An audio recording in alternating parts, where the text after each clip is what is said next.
प्यारे बच्चों, हरीश शर्मा का प्यार भरा नमस्कार। और मैं हाजिर हूँ अगले एग्जाम्पल्स लेकर। देखिए, हम पहले कुछ एग्जाम्पल कर चुके हैं और 4 एग्जाम्पल हमारे हो चुके हैं।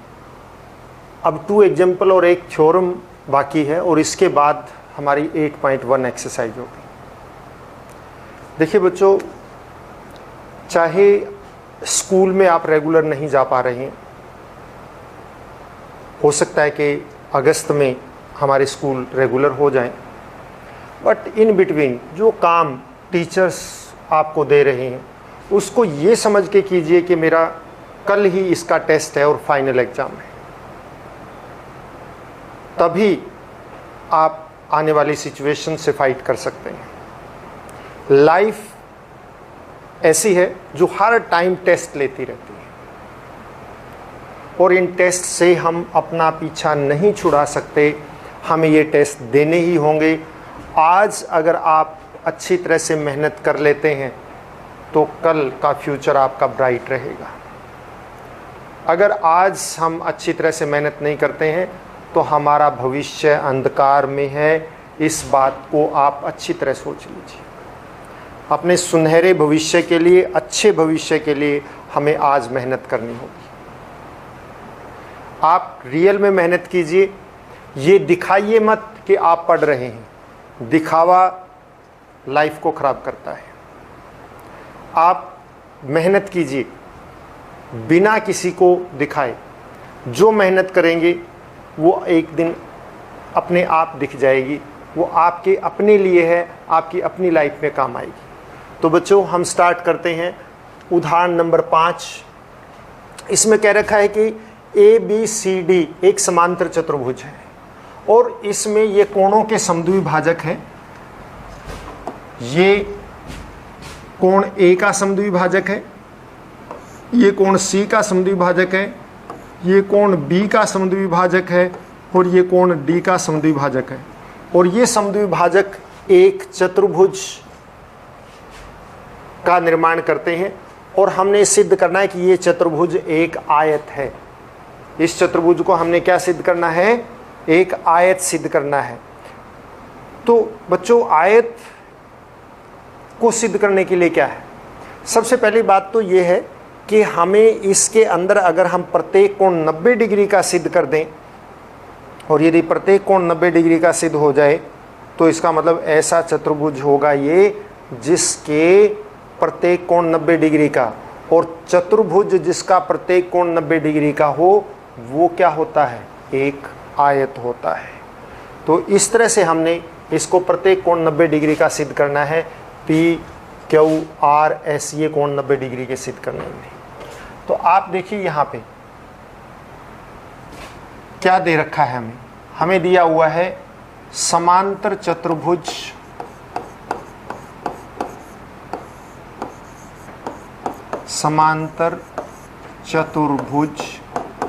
ABCD में।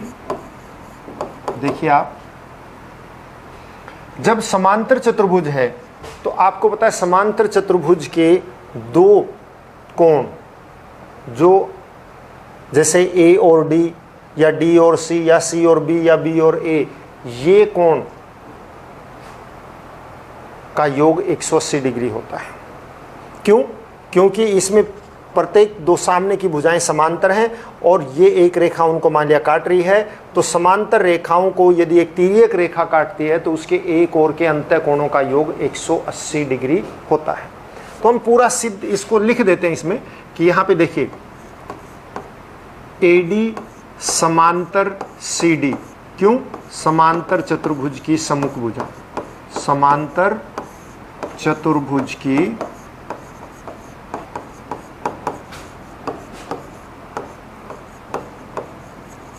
सम्मुख भुजाएं समांतर होती हैं।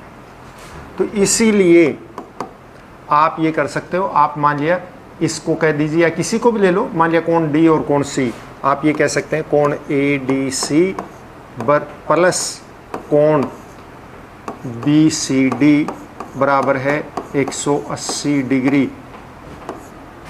ठीक है ना। 180 डिग्री क्या होगा, तिर्यक रेखा के एक ओर के अंतः कोण, तिर्यक रेखा के एक ओर के अंतः कोण, अंतः कोणों का योग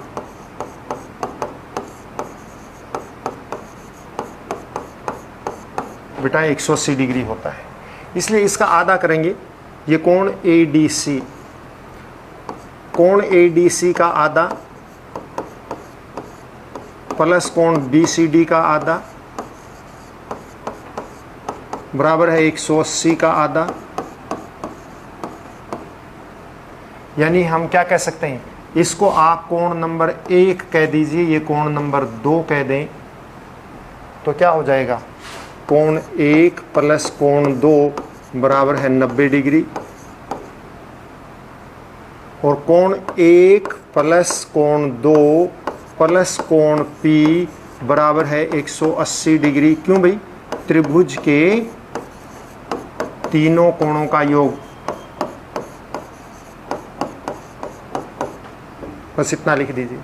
तो इसलिए, और इसका 1 और 2 का, 1 और 2 कितने का है, 90 डिग्री का, 90 डिग्री मान रख दीजिए, तो कोण P बराबर है 180 डिग्री। देखो बेटा, ये समांतर चतुर्भुज की भुजाएं हैं AD और BC, तो AD और BC,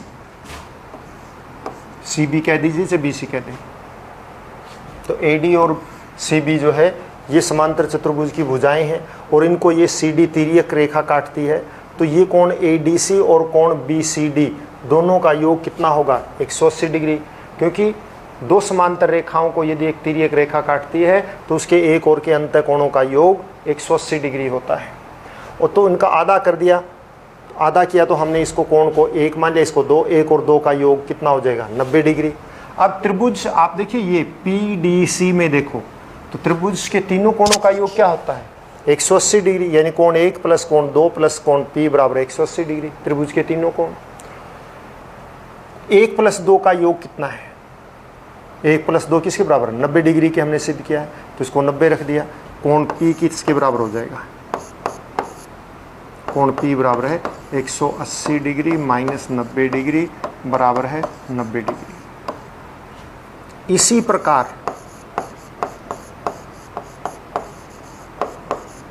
अगर हम ऊपर वाले ले लें तो कोण R भी कितने का हो जाएगा, कोण R बराबर है 90 डिग्री। और यदि हम, आप ये देखिए, कोण P बराबर है 90 डिग्री का आ गया, कोण R जो है वो हमारा 90 डिग्री का आ गया। तो इसी प्रकार से हम क्या कर सकते हैं, आप इसको भी सिद्ध कर सकते हैं, कोण S बराबर है कोण Q बराबर है 90 डिग्री। क्यों हो जाएगा, क्योंकि ये त्रिभुज, ये दोनों कोणों का योग 90 होगा, तो ये कोण S 90 डिग्री का होगा, तो ये शीर्षाभिमुख कोण ये भी 90 का। इस प्रकार से हम सभी को 90 से सिद्ध कर सकते हैं। अतः आप क्या आ जाएगा, अतः चतुर्भुज PQRS एक आयत है, क्योंकि PQRS का प्रत्येक कोण 90 डिग्री का है।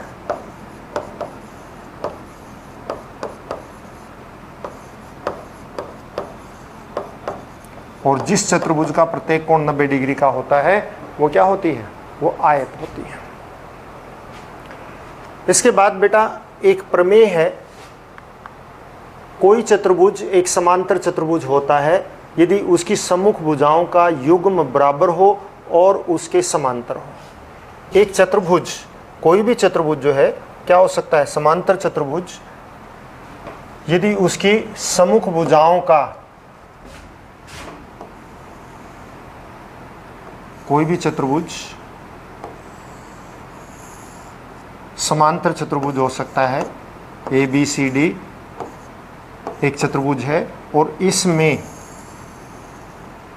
आप देखिए यदि उसके सम्मुख भुजाओं का एक युग्म बराबर हो और उसके समांतर हो, तो आप देखिए ये दे रखा है, ये इसके बराबर भी है और समांतर भी है। तो बिल्कुल आसान सा तरीका है। देखिए चतुर्भुज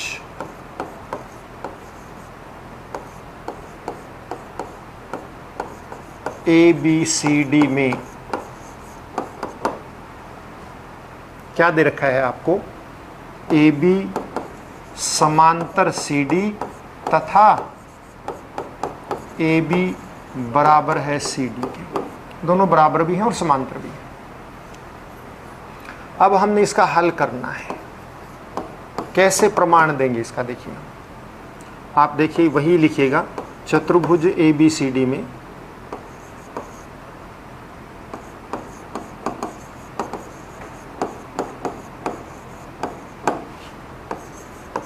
AB समांतर CD दिया है। अगर ये समांतर है तो इसका मतलब क्या होगा, और AC एक तिर्यक है, AC एक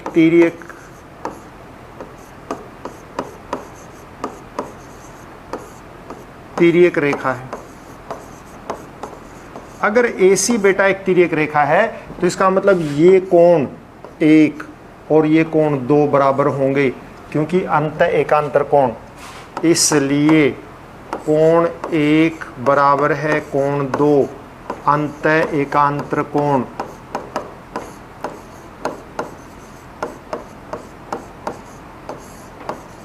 क्योंकि जब दो समांतर रेखाओं को एक तिर्यक रेखा काटती है तो उसके अंत एकांतर कोण सदैव बराबर होते हैं।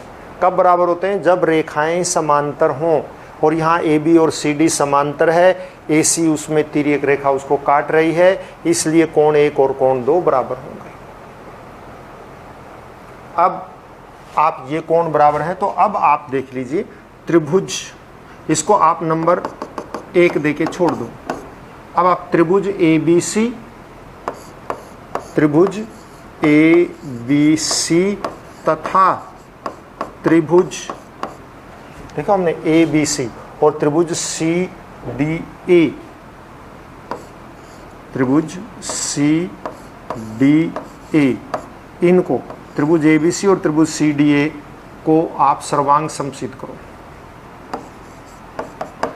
ABC में आप देखिए AB और इसमें CD बराबर है, दे रखा है, क्योंकि ये भुजाएं बराबर और समांतर हैं, ये दिया हुआ है। फिर कोण 1 बराबर है कोण 2, समीकरण 1 से हमने सिद्ध किया था बेटा, अभी समीकरण 1 से हमने समीकरण 1 में इसको सिद्ध किया था। और दूसरा देखिए आप AC और CA उभयनिष्ठ है, दोनों में है। तो अब आप देखिए बच्चों, इसमें हमने क्या किया, ये त्रिभुज ली, ये, और इसमें AB CD के बराबर दे रखा है, कोण 1 कोण 2 के बराबर हमने सिद्ध किया, और AC और ये CA ये तो उभयनिष्ठ है। तो SAS भुजा कोण भुजा, ये त्रिभुजा कोण भुजा से दोनों त्रिभुजें क्या हो गई, सर्वांग सम। त्रिभुज ABC सर्वांग सम त्रिभुज CDA SAS सर्वांग समता, SAS सर्वांग समता से दोनों सर्वांग सम होंगे। जब दो त्रिभुजें सर्वांग सम हैं तो बच्चों ये भुजा इस भुजा के क्या हो जाएगी, बराबर हो जाएगी। और जब ये भुजा इस भुजा के बराबर है, क्यों, क्योंकि दो सर्वांग सम त्रिभुजों की संगत भुजाएं, और ये कोण 3 और ये 4, आप इसको 3 ले लीजिए, इस कोण को 4 कह दीजिए, क्योंकि नाम इसका पहले ले रहे हैं हम, कोई बात नहीं, वो कोई भी ले लो। ये कोण 3 बराबर है कोण, आप इसको काट के 4 लिख सकते हैं, 4 के बराबर होगा, क्योंकि संगत कोण है ये सर्वांग सम त्रिभुजों के। तो इसलिए आप यहाँ पे लिख सकते हैं इसमें इसलिए BC बराबर है DA तथा कोण 3 बराबर है कोण 4। क्या लिख सकते हैं आप? CPCT सर्वांग सम त्रिभुजों के संगत भाग जब ये है तो अतः इसका मतलब आप क्या हो जाएगी? तो इससे क्या पता लगता है? इससे पता लगता है कि ये कोण इस कोण के बराबर है तो ये भुजा इस भुजा के क्या हो जाएगी? समांतर। क्यों? क्योंकि ये देखिए दो कोण बराबर हैं, अंत एकांतर कोण बराबर होंगे तो भुजाएं क्या होती हैं? समांतर होती हैं। तो इसलिए BC समांतर DA, क्योंकि अंत एकांतर कोण बराबर हैं, अंत एकांतर कोण समान है। और जब अंत एकांतर कोण समान होते हैं तो रेखाएं समांतर होती हैं, और यदि रेखाएं समांतर हो तो अंत एकांतर कोण बराबर होते हैं। तो अब आप देखिए, अतः AB समांतर CD तथा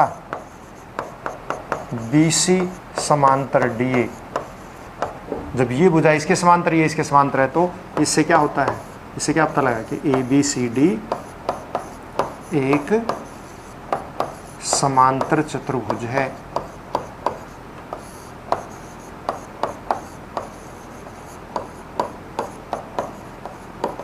तो बच्चों हमारा क्या परिणाम निकला? क्योंकि प्रत्येक प्रमेय से हम कोई ना कोई परिणाम निकालते हैं। परिणाम ये निकला कि अगर एक चतुर्भुज में एक भुजाओं का युग्म बराबर भी हो और समांतर भी हो, वही बराबर भी हो और समांतर भी हो, तो वो क्या होती है? समांतर चतुर्भुज होती है। कोई भी एक युग्म आमने सामने का एक युग्म जो है भुजाओं का, एक जोड़ा जो है भुजाओं का, आमने सामने की भुजाएं बराबर भी हो जाएं और समांतर भी हो तो इसका मतलब वो समांतर चतुर्भुज होती है। इसी पर आधारित हमारा अगला उदाहरण है। अगला उदाहरण क्या दे रखा है? देखिए, इस अगले उदाहरण के अंदर आपको एक समांतर चतुर्भुज दे रखी है ABCD। मैं ड्रॉ कर देता हूं समांतर चतुर्भुज ABCD।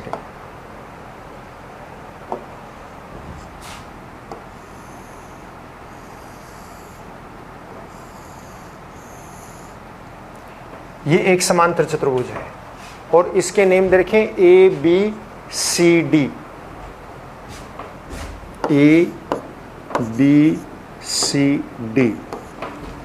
ABCD एक समांतर चतुर्भुज है। इसमें P और Q क्रम से सम्मुख भुजाओं AB, इसके ऊपर सम्मुख भुजा AB के ऊपर P और इसके ऊपर Q, इनके मध्य बिंदु हैं। यदि AQ का मतलब A से Q को मिला दीजिए, AQ, और इसको इससे मिला दो, इसी तरह इसको इससे मिला दो, ये दे रखा है इसलिए मैं समझा देता हूँ। यदि AQ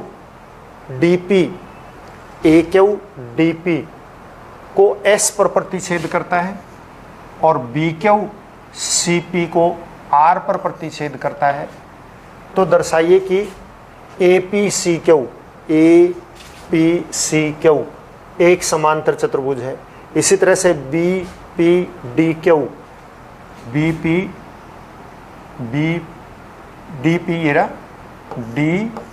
DPBQ एक समांतर चतुर्भुज है और PQRS एक समांतर चतुर्भुज है।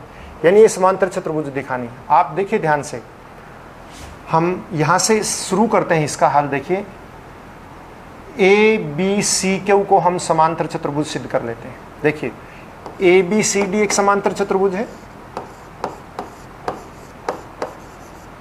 एक समांतर चतुर्भुज है, दे रखा है ये समांतर चतुर्भुज है, ये दिया है। तो इसलिए अगर ये समांतर चतुर्भुज है बच्चों, ABCD एक समांतर चतुर्भुज है, तो इसका मतलब AB जो है CD के क्या होगी? बराबर भी होगी और समांतर भी होगी। क्योंकि अभी हमने पिछली प्रमेय में किया था, यदि किसी भी चतुर्भुज की एक भुजाओं का युग्म समान और समांतर हो तो वो समांतर चतुर्भुज होती है। इसका मतलब इसका विलोम करें तो यदि समांतर चतुर्भुज की है कोई तो उसकी एक भुजाओं का युग्म क्या होगा, बराबर भी होगा और समांतर भी होगा। तो इसलिए क्या आएगा, ए बी, इसलिए ए बी बराबर है सी डी के तथा ए बी समांतर सी डी के। क्यों, कारण क्या आएगा, समांतर चतुर्भुज की सम्मुख भुजाएं, समांतर चतुर्भुज की सम्मुख भुजाओं का युग्म, सम्मुख भुजाएं लिखे छोड़ दीजिए।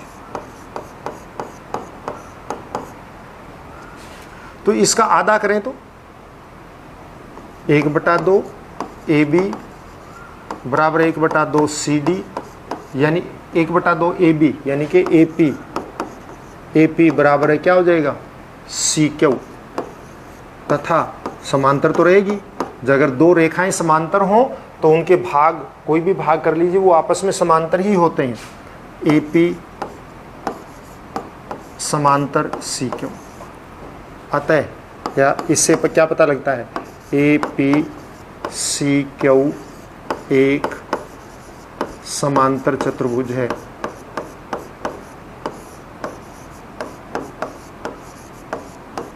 समांतर चतुर्भुज है। इसी प्रकार आप इसी प्रकार सिद्ध कर सकते हैं। इसी प्रकार अगर हम ये वाले भाग ले लें तो ये बन जाएगी डी पी डी क्यू।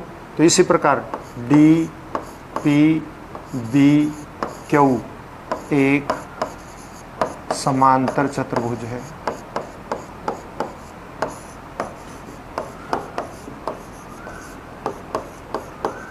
समझ गए ना बच्चों, क्योंकि हमने ए पी और सी क्यू भाग लिया, अगर आप बी पी और डी क्यू भाग लेंगे तो ये बन जाएगी। अब रही बात ये P S Q R, P S Q R में देखिए आप, पी एस समांतर क्यू आर, क्यों, क्योंकि ये बी पी डी क्यू समांतर चतुर्भुज की सम्मुख भुजाएं हैं, समांतर चतुर्भुज की सम्मुख भुजाएं।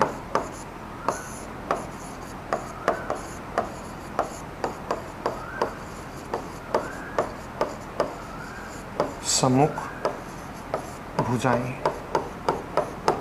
और इसी प्रकार से क्यू एस और पी आर, क्यू एस समांतर पी आर, ये भी समांतर चतुर्भुज की सम्मुख भुजाएं। और जब ये इसके समांतर और ये इसके समांतर है, क्योंकि ये जो है पी क्यू और Q R B P D Q की समांतर चतुर्भुज, समांतर मतलब सम्मुख भुजाएं हैं, तो ये समांतर होगी। इसी तरह से क्यू एस और पी आर जो है ए पी सी क्यू की सम्मुख भुजाएं हैं, उनके भाग हैं, तो ये भी आपस में समांतर होगी। जब ये इसके समांतर और ये इसके समांतर है तो क्या आ जाएगा, S P R Q is a, जो पी एस क्यू आर है, सो पी एस क्यू आर एक समांतर चतुर्भुज है। तो ये हमारा सिद्ध हुआ बच्चों। इसके बाद एक्सरसाइज 8.1 शुरू, वो हम नेक्स्ट लेक्चर में करेंगे। घर पर रहें, स्वस्थ रहें और अपना कार्य हर रोज करते रहें। धन्यवाद।